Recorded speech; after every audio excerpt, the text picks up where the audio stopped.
మీరు ఎలాంటి బిజినెస్ చేస్తున్నా ఏఐ టూల్స్ ద్వారా మీ బిజినెస్ ని డబుల్ చేసుకోవచ్చు. జస్ట్ 49 రూపీస్కే ఏఐ టూల్. నమస్తే, వెల్కమ్ టు సుమన్ టీవీ. నేను మీ సంజయ్. ఈ రోజు మనతో పాటు ఉన్నారు motivational speaker and emotional wellness coach Harithak గారు. మ్యామ్తో మాట్లాడి కొన్ని విషయాలు తెలుసుకుందాం. నమస్తే మ్యామ్. నమస్తే సంజయ్. మ్యామ్, ఈ మధ్య ఎక్కువగా వింటున్న పదం సెల్ఫ్ లవ్. ఎక్కడి నుంచి అంటే ఒక వాట్సాప్ స్టేటస్ కానీ, ఇన్స్టాగ్రామ్ స్టేటస్ కానీ, ఫేస్బుక్ స్టేటస్ కానీ, అండ్ ఎవరితో మాట్లాడుతున్నా సరే సెల్ఫ్ లవ్ అన్న పదాలు చాలా ఎక్కువ వినబడుతున్నాయి అసలు. అండ్ అంతేకాకుండా ఈ సెల్ఫ్ లవ్ అనేది ఏ విధంగా అయిపోయిందంటే చుట్టూ ఉన్న వాళ్ళందరికన్నా ఓన్లీ ఇంపార్టెంట్ మీ, అంటే no family, no brothers and sisters and ఇంకెవరు రిలేషన్ అనేది లేదు, ఓన్లీ నేను మాత్రమే. అసలు ఈ సెల్ఫ్ లవ్ అనేది ఎలా ఉండాలంటారు? సెల్ఫ్ లవ్ నా level Sanjay. My level 1 is self love. నేను ఎందుకు సెల్ఫ్ లవ్ ప్లాన్ చేశానో చెప్తాను, ఓకేనా? ఫస్ట్ నేనేమనుకున్నానంటే నాకు నేను ఎక్కువ ఇంపార్టెన్స్ ఇచ్చేసుకుంటే నేను ఒక గుడ్ మామ్గా ఉండనేమో. నాకు నచ్చింది నేను బతికేస్తూ ఉంటే నేను ఒక గుడ్ వైఫ్ అవ్వనేమో. మా ఆయనకి నచ్చినట్టు నేను ఉండనేమో. ఓకే, నేను స్వార్థంగా అయిపోతానేమో, నేను అటువైపు వెళ్ళిపోతానేమో. కెరియరే కావాలి అనుకుని అటు వెళ్ళిపోతే నా పిల్లల్ని నెగ్లెక్ట్ చేస్తానేమో. All these were stupid fears. మళ్ళీ చెప్తున్నా, all these were fears. Okay, భయం మనల్ని మన కోసం మనం ప్రయారిటైజ్ చేసుకోకుండా ఆపుతుంది. నా విషయంలో అది జరిగింది. నేను ఆపోజిట్ కూడా మాట్లాడతాను. There are people in this world, నాకు నేనే కావాలా, నాకు నా కెరియరే ఇంపార్టెంట్, మీరు సచ్చినా బతికినా నాకు అనవసరం, మొగుడు వచ్చేది పోయేది తెలియదు, నా కెరియర్ నాకు ఇంపార్టెంట్, మా అయ్య పైసలు పెట్టి చదివించిండు ఊరికే అనుకుంటున్నావా? This is not self love, this is arrogance. చాలామంది అమ్మాయిలు తిట్టుకుంటున్నారు సంజయ్, లెట్ దెమ్. నేనేమి అలాంటి పార్టీస్కి నేను క్లాసెస్ చేయను. అలాంటి వాళ్ళు మన స్టూడెంట్స్ కాదు. If they are enjoying being in that state, let them enjoy. ఓకేనా? ఎవరు మన రానికి రావాలి, మనకి ఎవరు కనెక్ట్ అవ్వాలి అన్న వాళ్ళు మనం ఇంపార్టెంట్. ఓకే, వాళ్ళకు కూడా ఎమోషన్స్ ఉంటాయి. మెన్ అంటే వాళ్ళకేమి ఎక్కడో వేరే దగ్గర నుంచి వచ్చేలా, వాళ్ళు ఒక సోల్ ప్లేన్ నుంచి దిగారు, మనం కూడా ఒకటే సోల్ ప్లేన్ నుంచి దిగాము. ఇక్కడ దిగి ఆపోజిట్ ఉన్నందుకు ఎంజాయ్ చేయాల్సింది మ్యారేజ్. ఈ స్పేస్లో మనం డివిజన్ చేసుకొని నీకింత నాకింత, నీకింత నాకింత అని పంచుకోవటం మ్యారేజ్. లేదా నీకింత నాకింత ఇద్దరం కలిపి ఈ బొడ్డోళ్ళకి ఇంత, ఇంతే మ్యారేజ్. బట్ నువ్వు డైపర్ మారుస్తావా లేదా? ఇప్పుడు మా అమ్మకి చెప్పమంటావా? This is not self love, this is domination. ఓకేనా? నేను అంటుంది అలాంటి వాళ్ళని కించపరచడం నా ఉద్దేశం కాదు.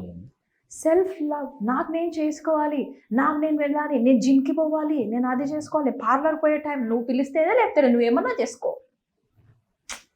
సెల్ఫ్ లవ్ అంటే being very kind, being very, అది ఎలా చెప్పాలి అంటే being authentic your self, right? నీ కంపెనీ నీకు పిచ్చిగా నచ్చాలి. You fall in love with your self so much.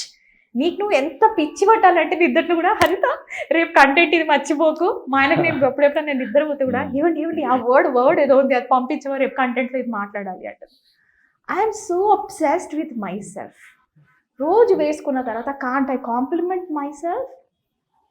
నాకు నేను కాంప్లిమెంట్ ఇచ్చుకొని, అరే హరిత నువ్వు సూపర్ ఉంటావే అనటం సెల్ఫ్ లవ్. నువ్వు తప్ప ఇంకెవ్వరు బాగోరే అనటం arrogance. There is lots of difference in self love is never selfish. కానీ ఆ సెల్ఫిష్ టూల్ లాగా వాడద్దు. ఇంత 24 అవర్స్లో నాకు నేను పెట్టుకుంది ఏంటంటే 1 అవర్ ఈజ్ ఫర్ మీ. ఆ 1 అవర్లో హాఫ్ అన్ అవర్ గ్రాటిట్యూడే రాసుకుంటాను నేను. గ్రాటిట్యూడ్ పిచ్చి, అది రాస్తుంటే అల్బి లైక్ ఓహో నాకు అలా అనిపిస్తుంది. అది అంత ఫేవరెట్ గ్రాటిట్యూడ్ జర్నీ. అది నేను ఎవరికి కాంప్రమైజ్ కావాలి. వర్స్ట్ కేసెస్ ఎప్పుడైనా కాంప్రమైజ్ అయ్యాను అనుకో, ఐ చెక్ ఇట్ అవుట్. అమ్మా, నా జర్నలింగ్ టైం కూడా నేను వీళ్ళకి ఇచ్చిన, అండ్ ఐ కాంపెన్సేట్ ఇట్.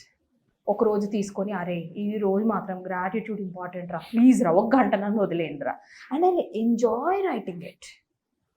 ఈ టైం నాది. Half an hour journaling time is mine, half an hour self care time is mine. ఈ 1 అవర్ మాత్రం నన్ను వదిలిపెట్టండి రా, ప్లీజ్ రా రే అని నా చుట్టుపక్కల వాళ్ళకి నేను ఎప్పుడైతే ట్రైనింగ్ ఇచ్చానో వాళ్ళు నాకు అలా 1 అవర్ వదిలిపెట్టేస్తారు. 24 అవర్స్లో 8 అవర్స్ స్లీప్ పోయినా, 8 అవర్స్ వర్క్ పోయినా, 7 అవర్స్ నువ్వు ఫ్యామిలీ కోసం ఏమైనా చేస్తూ క్వాలిటీ టైం అను, కుకింగ్ అను, సర్వింగ్ అను, వాళ్ళతో స్పెండింగ్ అను, ఏమైనా చేసుకో. 1 అవర్ 24 అవర్స్లో నీది అయి ఉండాలి. నేను ఎన్నో రీసెర్చ్లు అలా నేను పిహెచ్డి స్టూడెంట్ లాగా చేస్తాను సంజయ్. నా రీసెర్చ్ 2000 అవర్స్ పైగానే ఉంది ఇప్పటిదాకా, మినిమం అది కూడా more than 2000 hours I have spend. ఇంత చెప్తున్నా, బోల్డ్ అని రీసెర్చ్ చేస్తాను నా మీద. నేను చేస్తాను 60 days ఛాలెంజ్ తీసుకుంటాను, 90 days ఛాలెంజ్ తీసుకుంటాను, 21 days ఛాలెంజ్ తీసుకుంటాను, చేసి ప్యాటర్న్స్ చెక్ చేసి ఏది రైట్ అని చెక్ చేసుకుంటాను. నేను ఓకే 3 ఎక్స్పెరిమెంట్స్ చేసిన తర్వాత ఇది నేను నా క్లయింట్స్కి చెప్పాలి, this is the perfect thing అని చెప్తాను. అలా నేను నా పైన చాలా చేసినాక చెప్తున్నా, 24 అవర్స్లో 1 hour నీకు ఇవ్వలేదంటే మాత్రం మన బాడీలో స్టార్ట్ అవుతుంది. నాకు తప్ప మిగతా అందరికీ టైం ఇస్తున్నా మొగుడు. I observe this. నన్ను తప్ప అందరికీ కాంప్లిమెంట్ ఇస్తున్నారు వీళ్ళు. ఎందుకు వస్తుందంటే నాకు నేను కాంప్లిమెంట్ ఇవ్వకుండా ఎవరో ఒకరు వచ్చి నువ్వు బాగున్నావు అని చెప్పేదాకా వెయిట్ చేసే వెయిటింగ్ పీరియడ్ నుంచి వస్తుంది బాధ. ఎందుకు వెయిట్ చేయాలి? Dress up your self so better, right? వారంలో 1 day తప్ప 1 day లేజీ డే, మిగతా 6 days I will be like అబ్బా ఏముంటావు హరిత. కామెంట్ చేస్తే చేయని, negative doesn't matter, but this is what I tell to myself. బాగున్నావు హరిత, అరే this earrings are suiting to you, అరే బాగుంది Haritha, you are so genuine and I love that in you.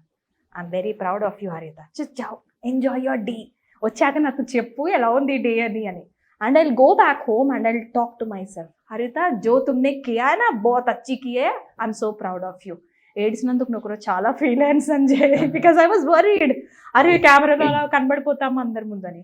Because as an emotional wellness coach you can see the fear around crying before people, and that's really fine. నేను వేసుకున్న story, Ramarao madam బాధపడలేదా, Priya Chowdary madam ఏడలేదా, నాగన్న బాధపడలేదా, కశ్యప్ అన్న face చేసి ఆయన ఏడవలేదా? You are part of the speakers man. నువ్వు కూడా నీ ఎమోషన్స్ దాచుకోకుండా you are so authentic and I'm proud of that authenticity అన్న. సో ఇప్పుడు అర్థమైంది కదా Sanjay, never say wrong things to your self. ముందు మనల్ని యాక్సెప్ట్ చేయాలి. ముందు యాక్సెప్టెన్స్ కంటే ముందు నేను ఏంటి అని తెలుసుకోవాలి. సెల్ఫ్ అవేర్నెస్, తర్వాత సెల్ఫ్ యాక్సెప్టెన్స్. అమ్మో నాలో ఈ వీక్నెస్ ఉందా అనేది దాన్ని యాక్సెప్ట్ చేసి దాన్ని చేంజ్ చేసుకోగలగాలి స్టోరీస్లో. తర్వాత కాన్ఫిడెన్స్ వచ్చేస్తుంది. సెల్ఫ్ ఎస్టీమ్ లెవెల్ కూడా తెలుసుకోవాలి కదా. ఆహా నేను ఇంత గ్రూప్ ముందు మాట్లాడితే భయపడతాను, ఓకే నాకు ఇంతమంది అయితే నేను భయం వేయట్లేదు. You will accept your self and you will fall in love with your self. ఫైనల్గా 4-5 సెషన్స్ అయ్యే వరకు యూ బి లైక్ జింగి చెక్క నాకు ఎవడ అవసరం లేదంట అని. But at the same time నీకు బ్యాలెన్స్ చేయడం వస్తుంది. నిజంగా ప్రతి ఒక్కరు ఏంటంటే, కొంతమంది వాళ్ళని సరిగ్గా గమనించుకుంటే చాలా మందిలో వాళ్ళే నచ్చరు. ఎందుకంటే వాళ్ళ క్యాపబిలిటీస్ వాళ్ళకి తెలియవు, వాళ్ళలో ఉన్న సంథింగ్ టాలెంట్ వాళ్ళకి తెలియదు. ఎగ్జాక్ట్లీ ఎవరీ పర్సన్ అనేది హిడెన్ టాలెంట్ అంటారు కదా, ఖచ్చితంగా ప్రతి పర్సన్ లోనూ ఒక టాలెంట్ అనేది ఖచ్చితంగా ఉంటుంది. అది తెలుసుకున్నప్పుడే మనలో మనకి నచ్చకపోవడం అనేది జరుగుతుంటది. Thank you ma'am, thank you very much. Thank you so much Sanjay.